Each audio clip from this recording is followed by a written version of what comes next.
Oo. Aba, Yes. nanalo ako doon ng Best Supporting. Kaya kilala na raw ako ni Boss Pig.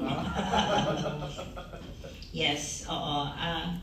Pareho pa rin kung anong saan merong, basta swak sa schedule and kung kaya ko namang gampanan yung role, hindi tayo mamimili. Okay, mapa second support, third support, o kung ano man. Yun, hindi ako basta kaya ng schedule at gusto ko yung role. Hindi gusto, kung bagay sa akin yung role at magagampanan ko. I'll take it anytime. Hindi rin po kayo namimili na makakasama sa... Ngayon namimili na ako. Ayoko si Maricel Soriano. Hindi. Akala niya siya lang marunong sumama. No, mahal na mahal ko siya. Hindi ako namimili, Lord. Hindi po. Wala akong karapatang mamili. Okay? Wala akong karapatan. Pero kung tatanungin ako si Piolo o si John Lloyd, hindi. Maricel o Nicole? Ha? Maricel o Ako MK? kaya tanong ni SMR eh. Magkaiba sila. Iba rin yung intensity nila. I mean, ito serious na. Magkaiba. Okay. Pero huwag tayo magpaka-plastic. Siyempre, iba naman yung exposure ko pag Nicole Kidman. Pero napakalaking tulong din sa akin ni Maricel Soriano at ng Dreamscape dito sa Linlang. Biruin mong parang nilevel up ako with Maricel sa mga promo nila, yung sa ng Dreamscape. Yun kasi, parang yun naman, I think yun yung secret sa kahit anong role na ibigay sa iyo eh. Basta gampanan mo ng mahusay, ng maayos. Hindi pwedeng hindi ka naman mapansin eh. Hindi naman kinakailangan bida ka palagi. Hindi naman kinakailangan ganon. So, yun, ako tingin ko lahing locally, dahil yung ano namin doon, banter din namin ni Miss Maricel Soriano, yung ganon. Siyempre, parang, di ba yung nagtatarayan-tarayan kami doon, parang, sino to? Yung gusto sa mga hindi nakakakilala sa akin. Kasi karamihan naman ng ano ko, nasa indie eh. So, yung mga ano talaga. So ngayon, kilala na ako ng mga followers ni Inay, ni Miss Maricel, followers ni Kim Chu, yung ganon. So, nagpapasalamat din ako ng gusto sa Linlang. Kasi ang ganda rin siyang anong tawag na rin, parang nauna siya expats. So, a lot of Filipinos nag-subscribe na sa Prime. Nag-number 1 ang Linlang, di ba? Napakabait talaga ni God. Nag-number 1. O di, nakaano na tayo, nakapasok na ang isang pa. So ngayon, medyo mas kilala na nila. Mapanood nga itong expats, nandito daw kasali daw si Ruby Ruiz. Parang ganon. So, pasalamat talaga ako sa sa success ng Linlang. Yan. Ma'am, sagutin niyo po, Piolo o John Lloyd? Serious. News. Kalahati ng unang part ng pelikula, Lloydie. Tapos bilang, second half, Piolo. PJ. Hindi, fan ako ni PJ. Pero sobrang idol ko din at pangarap kong makatrabaho. I've said this in so many times. I'd like to work with John Lloyd. And kung silang dalawa, bakit hindi? So, never pa po sa dami ng nagawa niyo? John Lloyd, iniiwasan niya ako eh. Pero ngayon sana wag na. Hindi pa. Kahit si Kaya Piolo. Piolo, nakatrabaho ko na siya kahit paano. Ang role, yung sa kanila ni Don Zulueta, I forgot the title. Assistant mananahi ako doon eh. Ha? Ano nga yun? At saka sa extra. Pelikula extra.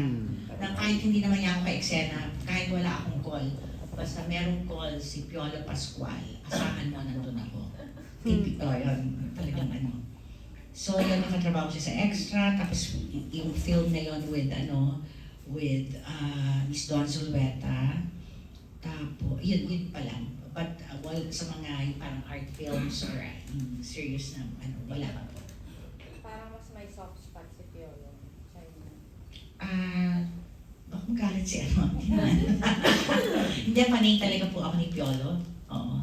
May mga storya dyan na nawala ko yung backpack ng anak ko dahil kakahabol ko sa, nalaman ko nandun si Piolo. So, sa Tiangge, sa Green Hills. May binibili akong costume ng anak ko para sa school. Tapos, nagtataka ko nagtakbuhan lahat. Pa-extra pa lang ako ng mga pictures. Akala ko may sunog. Kasi pati mga takbuhan, sabi ko, ay, bakit? si Piolo daw kumakain ng pho, ng Vietnamese noodles somewhere there. Oh, ayun doon. wow. Oh, ay di ano rin ako, takbo rin ako kasi gusto ko makita si Piolo in person, hindi ko pa siya nakikita.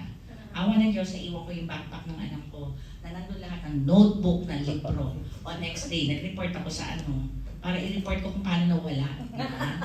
Kakahiya, pero yun. Kaya yung magkikita kami ngayon ni Piolo, like the last time sa ABL, ano ba yun? Special, nakita ko siya. Nandun yung anak ko. Sabi ko, malaki na yung anak natin. Kasi naloloko ko sa anak ko, yan ang tatay. Single mom ko, di ba? So sabi ko, yan ang tatay mo, pero hindi pwedeng ipagsabi. Baka ibunyag. Masisira ang karir niya. Yun. Opo. Fan po ako ni PJ. Napakabait po kasing tao. Napakagaling din. Sana sila dalawa, why not? Go ahead po. Marami pong Filipino actors ngayon na parang tinatry din po i-compare yung Hollywood like Liza Soberano po and others. I know po marami pa pong gustong gawin yung especially the young actors po or other nationalities. What words of encouragement po kayo magbigay niyo sa kanila? Parang pinaka-realistic na advice po when they want to do Hollywood projects dito. Be true. Be humble. Kasi yun po yung nakita ko kila Nicole Kidman and the other actors that I've worked with sa expats. Importante po yung attitude na sinasabi natin. Okay? Dahil minsan kasi ang Pinoy, di ba? Dahil alam natin bago pa lang tayo, bago ilmi ka na nakapag. Minsan we're too proud, we're too eager na nami-misinterpret minsan na akala mayabang o akala. No, we're just so excited. Kalma lang tayo. Eto na. Pumapasok na tayo paunti-unti, pa isa-isa, gano'n. And in fact, kaya nga yung ayoko yung pag mga you're paving the way. Maraming nauna sa amin. Merong Lea Salonga, merong so many others na maswerte lang ngayon dahil successful yung project, right? And plus yung mga platforms ngayon, di ba? Meron social media. So, kaya grabing i-disseminate yung information, okay?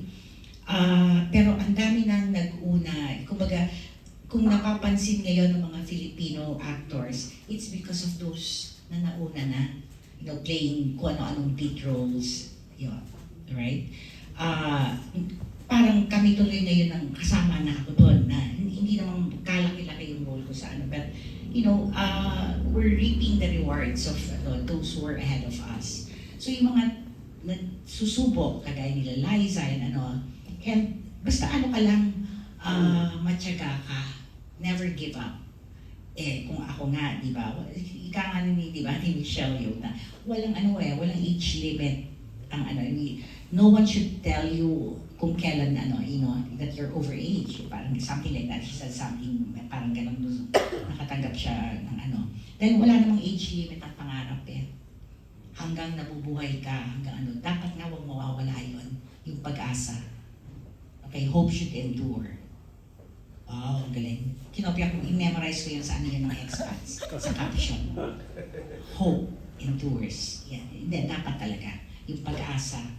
Huwag ka lang give up. Tsaka, huwag mapupunta sa ulo. Yung kasi hindi naman tayo sanay kasi ng yung ganung treatment. So, minsan nakakaano siguro, parang pwede ka rin madala Madali ka namang ganun, tao ka lang naman. So, lagi mo lang babalikan kung saan ka nanggaling. Ganon. At saka, pag nandito ka na, huwag mong hahanapin naman yung mga comforts nung dahil magkaiba naman talaga. Una, they have the resources. Yun. Pero yung attitude sa trabaho, yung professionalism and all, things that we can improve on, dapat gawin natin. Kung sila kaya nilang tapusin ng so many hours na ganito, siguro meron din dapat tayong pwedeng matularan, alam mo gano'n. Medyo maiba rin lang ako, Miss Rudy. Naisip mo bang sumali sa beauty pageant? Kasi Miss Universe, meron tayong 69 years old. Body are you willing to bear? Are you serious? I cannot. Tapos nalakad ako na naka-bathing suit. Kahit na what, parang hindi ko kaya. Yun. Maybe for the right film, I'll do something, daring, okay?